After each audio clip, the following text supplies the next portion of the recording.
paragraph 6 of the Philippine Constitution provides that, and I quote, the Senate shall have the sole power to try and decide all cases of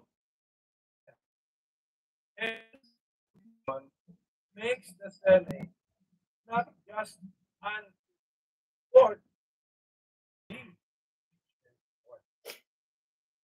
An impeachment proceeding is sui generis, that is, unique or a class of its own. In Republic versus Sereno, it's described as a proceeding exercised by the legislative as representatives of the sovereign to vindicate the breach of the trust imposed by the people in the hands of the public officer by determining the public officer's fitness to stay in office.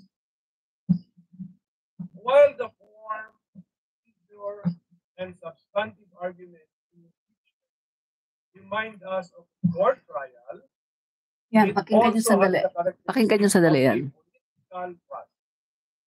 The decision-making process in impeachment is not governed by any fixed or binding standard of allowing for broad discretion on the part of the members of the Supreme Court when they make their final decision on the decision makers or the members of the court can use any standard of proof they want, and this choice will not be subject to any review by any court.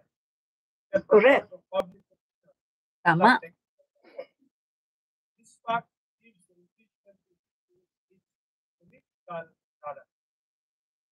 Hence, to better understand generic impeachment procedure, we need to look for analogies using well-known principles and practices in other systems which are applicable to impeachment. As to the question of whether the trial conducted by the Senate, Congress, and entertained the Senate, 19th Congress can cross over and continue into the 20th Congress. Correct. There is no provision in the 1987 Constitution or in the Senate Rules of Procedure on impeachment trial that expressly states.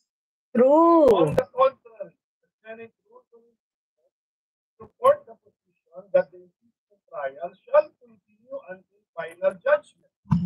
Correct. It is necessary to continue into the next Congress.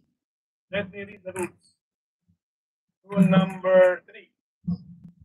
Upon presentation of the articles to the Senate shall specify the date and time for the consideration of such articles. Unless the Senate provides otherwise, it shall continue in session from day to day, Saturday, Sunday, until final judgment shall be rendered. Correct. And so much longer as day in judgment. There is a contrary opinion that the rules of the Senate mandate that all pending matters shall terminate upon the expiration of one Congress should Tama. take precedence over the cited rule on consent, which states that the trial shall continue at the final judgment. Correct. The justification for the precedence is to the rules of the Senate that the latter will pass the power granted by the Constitution. The Senate of Roman rule. True. Article 6, paragraph 3. Yan. Each house. Mm. However,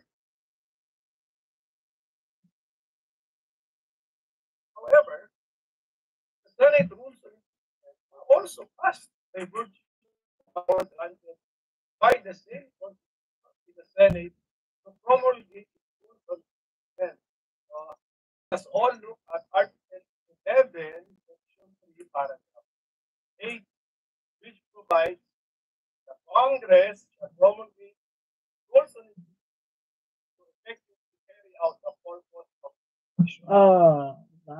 In fact, there should be no conflict between the two rules because the rules of the Senate apply to legislative proceedings Matalino talaga si Coco Pimentel. apply to cases.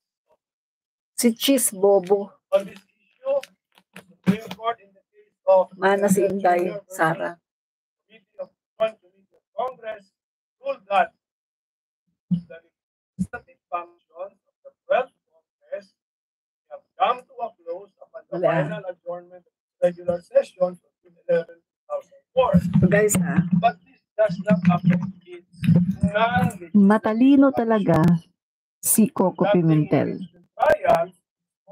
Hindi katulad ni Cheese Escudero. In fact, Bugok nagmana si Sara. Diba? Is found in heaven under the title Accountability of Public Officials, and not under Article 6, titled the Legislative. O diba? Malinaw. Malinaw. Should not be affected by the fine of the legislative session. Furthermore, we can use the analogy of the court system.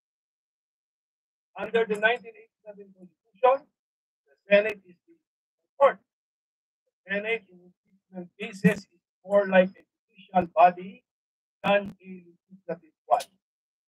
Just like a court, the workload, the docket of the Senate as the impeachment court will not and should not be affected by a change in their We can see this principle in action in all our courts and electoral Ano kayo ngayon? where their case dockets do not change. Diba? Malinaw. In-explain ni Senator Coco Pimentel. Malinaw na malinaw ang kanyang pagkaka-explain. Diba? So, ano kayo ngayon? Ano masasabi nyo? Diba? Malinaw ang in-explain ni Senator Coco Pimentel. Dali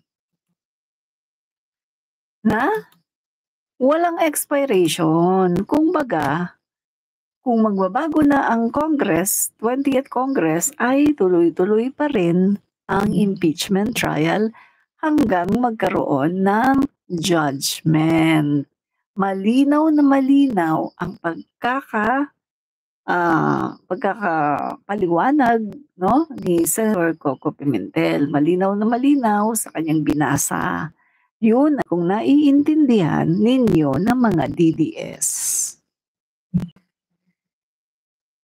Ano? Diba? So, ang impeachment ay dapat na ituloy.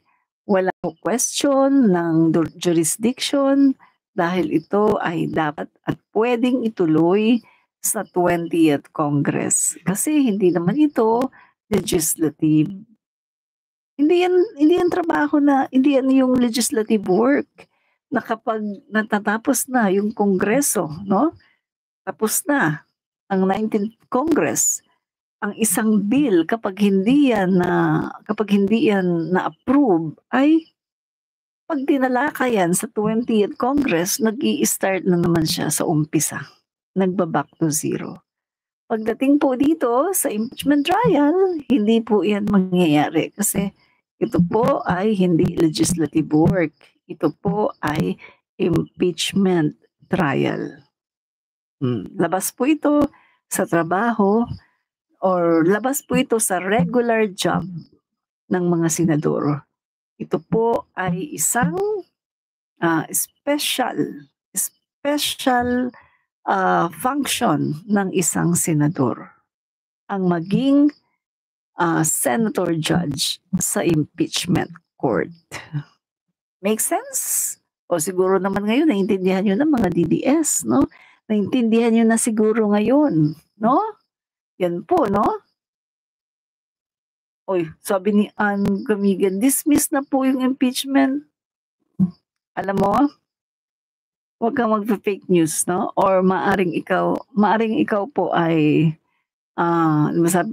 disinformed, no? Hindi pa dismiss ang impeachment at hindi nila pwedeng i-dismiss ang impeachment dahil ito ay isang gawain, no? Itong trial na to, isang gawain na napakahalaga no? Napakahalaga po niyan. Nasa constitution po natin 'yan, no? Hindi po nila basta-basta mababalewala ang impeachment, 'di ba? Ah,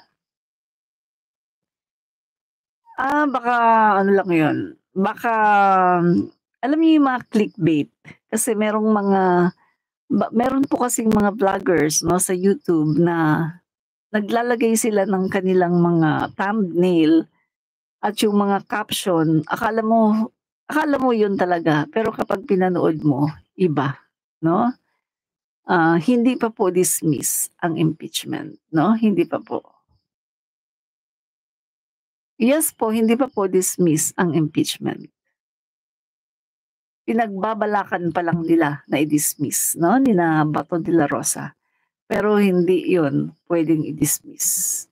Kasi hindi nila basta-basta madi-dismiss yan dahil yan po ay kanilang constitutional duty. Mananagot po sila. Kapag dinismiss nila yan ng ganun-ganun lang, mananagot po sila. Dahil constitutional duty po nila yan. Arnel Ginokin, nakalimutan ko lang kanino pong vlog yun. Hindi pa po yun dismiss.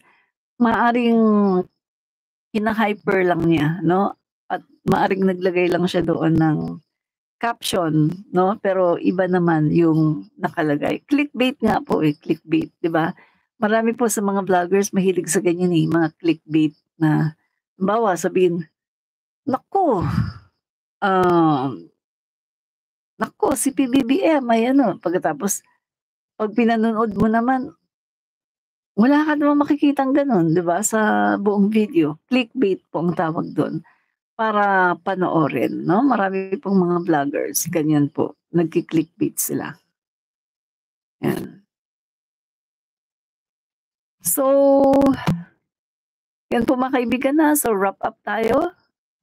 Hindi po maaring i-dismiss basta-basta ang impeachment na 'yan dahil 'yan po ay mandato nila ng mga senador na 'yan, mandato po nila 'yan at 'yan po ay naayon sa konstitusyon ng Pilipinas. Kapag dinismiss po nila 'yan, sila po ay lumalabag sa batas ng konstitusyon ng Pilipinas. At yan po ay very dangerous dahil maaari pong magkaroon tayo ng constitutional crisis. Kapag hindi po nila tinuluyan, yan po ang danger pag nagkaroon tayo ng constitutional crisis. So, yan po mga kaibigan, hanggang diyan na lang po muna. Ito po muli si Admin Rich, komentarista, nagsasabing fight, fight.